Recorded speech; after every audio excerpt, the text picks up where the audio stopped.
Cifratornyos szánkó, két gyönyörű bejló van elébe fogva. Sápadt kis mennyasszony szomorúan indul rajta a templomba. Az oltárhoz érve valakit meglátott, oda borult hozzá, letépte a fátyol. Nem tudott hazudni, tőlegénynek adnak,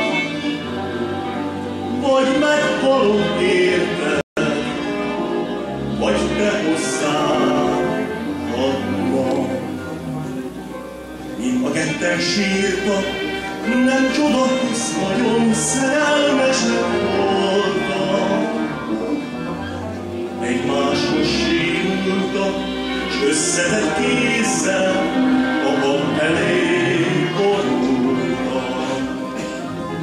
Tisztelen nő atyám, adja rám az áldást, mert amíg mi élünk, nem hagyjuk el egymást.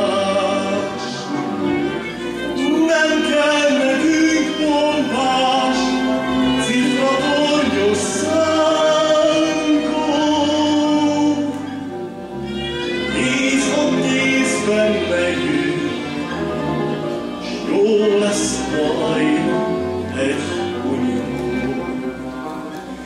Tisztelen nő atyám, adja ránk az áldást, mert amíg mi élünk, nem hagyjuk el egymást. Nem kell nekünk pompás, cifratornyos szánkó. Kéz a kézben megyünk, s jó lesz majd egy unió.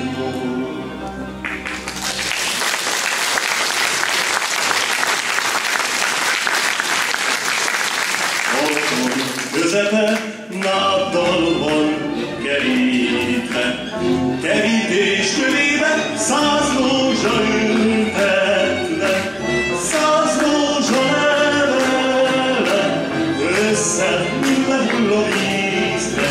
Szeretném, ha én most